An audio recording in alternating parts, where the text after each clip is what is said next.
Hi, this is Aaron Wilson. And the second day of the legal tampering period, another busy day for the Texans. They continue to overhaul their offensive line. And a move that not completely unexpected based on performance and role, the Texans have agreed to trade Kenyon Green to the Philadelphia Eagles. So they get a dynamic safety and nickel in CJ Gardner-Johnson in exchange for Kenyon Green, a disappointing former first-round draft pick, drafted 15th overall out of Texas A&M, former blue chip recruit from Atascocita High School. Just never lived up to the promise the Texans saw in him that led them to pass on some high-rated linemen. You think about the Zach Johnsons. You think about Tyler Lindenbaum. They thought that his arms were a little bit too short. That was a knock on him in the draft. But he's been an outstanding center for the Baltimore Ravens. So woulda, coulda, shoulda.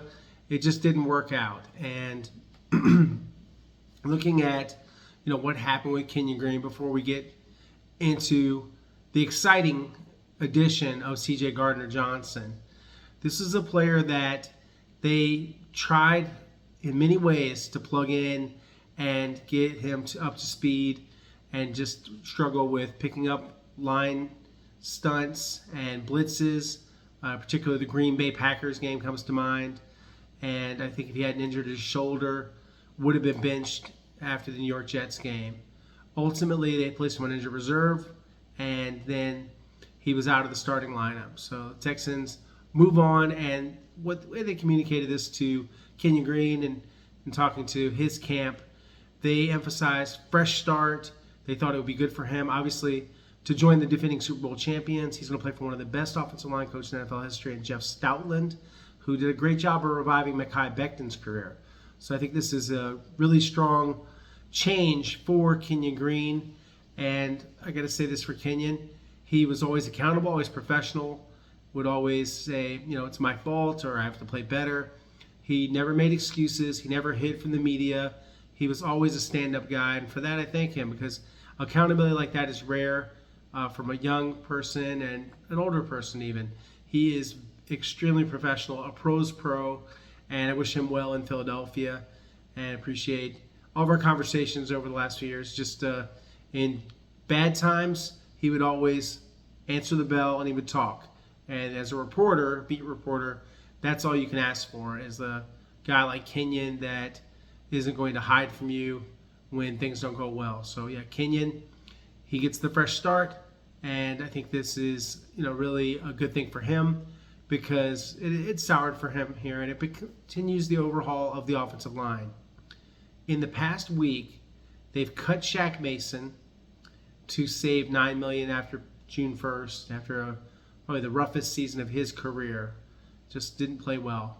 Laramie Tunsil, and we outlined this in a lengthy video about why they traded him, changing the culture, saving the money, saving money for future signings that they plan, like CJ Stroud, Will Anderson Jr., Derek Stingley Jr., and possibly Jalen Petrie. And could even have to be in business with Danielle Hunter at some point. We'll see if they get back to the negotiating table, as well as Christian Kirk. So a lot of things on their agenda for negotiations, and the Texans needed the cap room.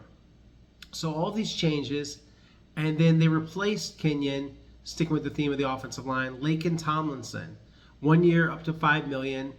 He hasn't missed a start in 7 years. He's a former Pro Bowl lineman. He was with the San Francisco 49ers when he was in the Pro Bowl, when DeMeco Ryans was assistant coach there. And he then signed with the New York Jets. Spent last year with the Seattle Seahawks, started every game. Definitely slipped from an analytics standpoint. His blocking grade's not as high. Age 33, I'm told he's a great locker room guy. And we'll see if he has some gas left in the tank. But Laken Tomlinson is my projected starting left guard right now. And I'm going to stay with the offensive line before we get into Gardner-Johnson. I don't want to digress from the offensive line. I'm told that for right now, Titus Howard is the projected starting left tackle. Can that change? Of course. But right now, he's the left tackle, and it may stay that way. And he played well at left tackle when Laramie Tunsil was injured with a thumb injury a few years ago. So we'll see. Can Titus recapture his old Alabama State form that prompted the Texans under general manager Brian Gaine and former Texans coach Bill O'Brien to draft him in the first round. So the right tackle is Blake Fisher, and he started 6 games at the end of last season. Didn't play that great, but he was a rookie. He had a tough playoff loss to the Kansas City Chiefs, where he allowed 3 sacks. So they're going to go with him at right tackle, former second-round pick. The hope is that he'll improve a lot this offseason, that they can get him up to speed.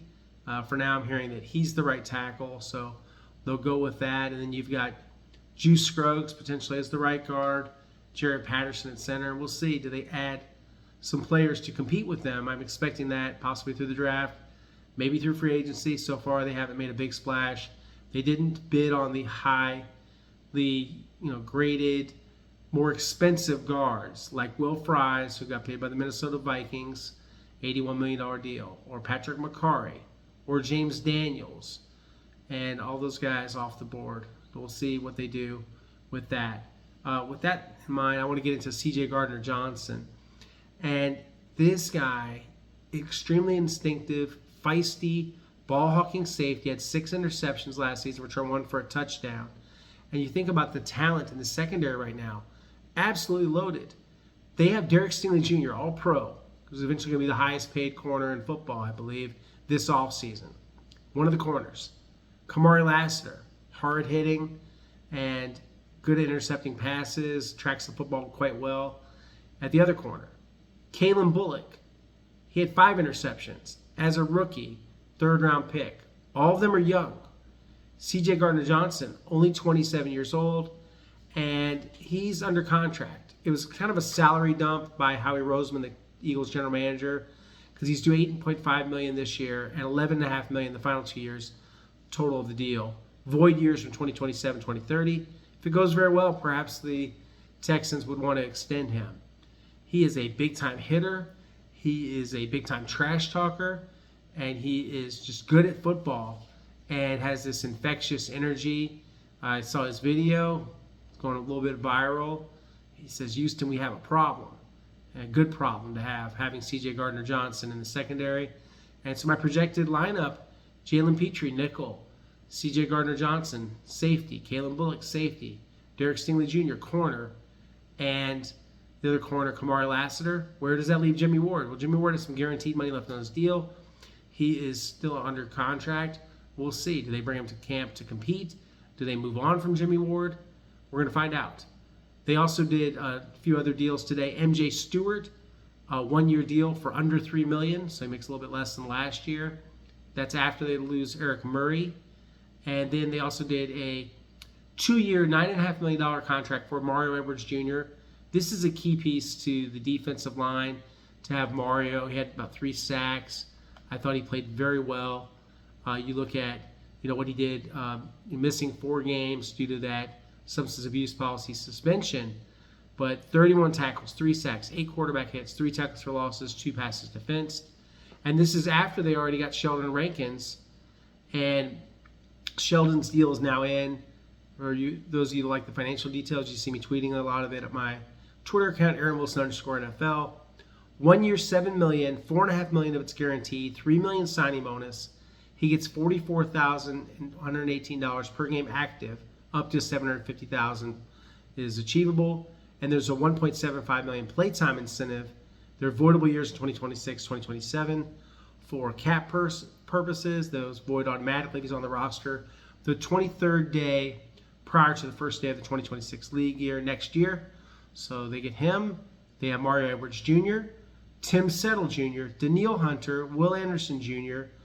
You have great depth with Taylor signing on from the Chicago Bears, having Darrell Taylor on, he's a good pass rusher, had a higher pass rush win rate than many of the top players in the NFL. So yeah, outstanding, to get him at a 1-year, $5 million rate. So they also got a special teamer, linebacker Nick Neiman, and that was for 2 years and $6.5 million. And so, you look at where Nick fits in. Iowa guy, gritty, tough, all those things. Talked a little bit with some general managers about Nick, and they gave him $4 million total guaranteed, $1.5 million signing bonus, salaries $1.5 million, and $2.5 million, and he gets $14,706 per game active and roster bonuses annually. Has an annual $250,000 playtime incentive. He's a bigger guy at 6'3", 244, off-ball linebacker, can line up outside. I see him on special teams as a core special teamer, so they get Nick Niemann into the fold. And despite not having the most cap space in the NFL, Nick Caserio's been operating. He's been wheeling and dealing and doing a lot of deals, so they have been able to add a lot to the roster, and that's annually his modus operandi, to have a lot of changes to the lineup, and they keep it fresh, they keep it moving, and they still need to address the offensive line. Going back to that, I know a lot of fans were concerned about the line. I would just say they don't play a game till September. We haven't seen what Cole Popovich can do coaching these guys up. They say they're going to have a hard-nosed, tough guy mentality, so he's going to try to instill that in them. I think they still need a tone setter, someone that's going to be that lineman. I heard Laken Tomlinson's a good leader. We'll see if that's what he can bring to the table, in addition to just being an experienced lineman that understands the game, knows how to play, has played in several different systems, including the 49ers system. So I think it's a plus to have someone like Laken Tomlinson to join the team. They needed to have a veteran, and they got him in Laken. I think another leader that needs to step up is Titus Howard with Laramie Tunsil gone. So I think Titus Howard could take on that leadership mantle as well. So tomorrow's the first day of the actual full-blown free agency, starting at 3 p.m. Central. And so a lot of the activity is gone. A lot of these guys are off the board, but there's still some good players out there, of course, like the Aaron Rodgers and Stephon Diggs. And a lot of guys are still making their decisions and tracking a lot of that, seeing what's going to happen. So won't be asleep at the wheel for sure, because I think the Texans probably have something still up their sleeve. Of course, these trades, like Laramie Tunsil and Kenyon Green, become official tomorrow, so they'll get announced. I don't know if we'll have a press conference. I wasn't expecting that necessarily, but probably a press release of some type. And then, the release of Shaq Mason will be processed, along with a lot of these other deals.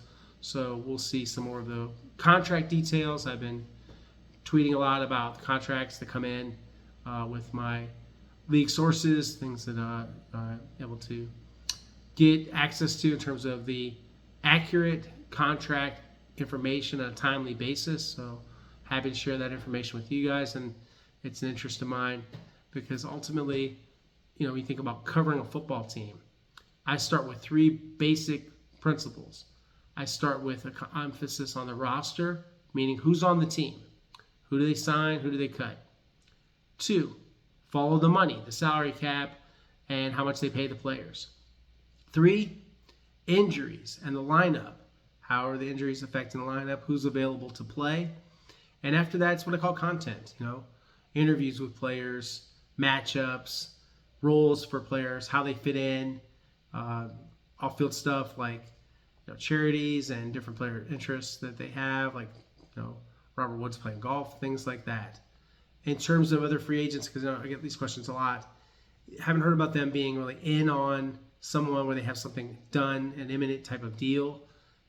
They have had some interest in Robert Woods. They've had some interest in Neville Hewitt. So some of their own guys for depth.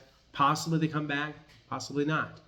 And I think they'll finish at some point another contract for Zach Thomas. We've already reported about Jake Hansen and getting Kurt Heinisch back. Zach Thomas is a restricted free agent that they're not going to tender. They're still working on a deal for Zach Thomas. I expect it to happen at some point, a 1-year deal. So some solid depth with Zach Thomas, good athlete, good lineman, and you got to have some good backups. So they'll try to get something done with Zach Thomas. They're still efforting that, and I expect them to ultimately get something done with Zach Thomas. But yeah, definitely check us out. If you're watching this channel for the first time, please like and subscribe and support the channel. This is here for you guys. This is my chance to be interactive with you all and talk to you and kind of talk more at length about what's going on with the Texans and around the NFL. So yeah, I appreciate you guys. I'm also on X/Twitter at AaronWilson_NFL, Instagram AaronWilson7128, and of course on KPRC2 Plus and on television sometimes on Sports Sunday and other programs with Randy McElvoy and Ari Alexander. And at www.clicktohouston.com, which is free and available to anybody that wants to read. There is no sign up. There are no subscription fees. It is absolutely free. And I recommend our site. We have great news coverage. We have great coverage of the other teams, the Astros and the Rockets. And just check it out. I think you'll like our website and what we have going on at clicktohouston.com and KPRC too. So with that, I'm going to sign off, and I look forward to our next conversation.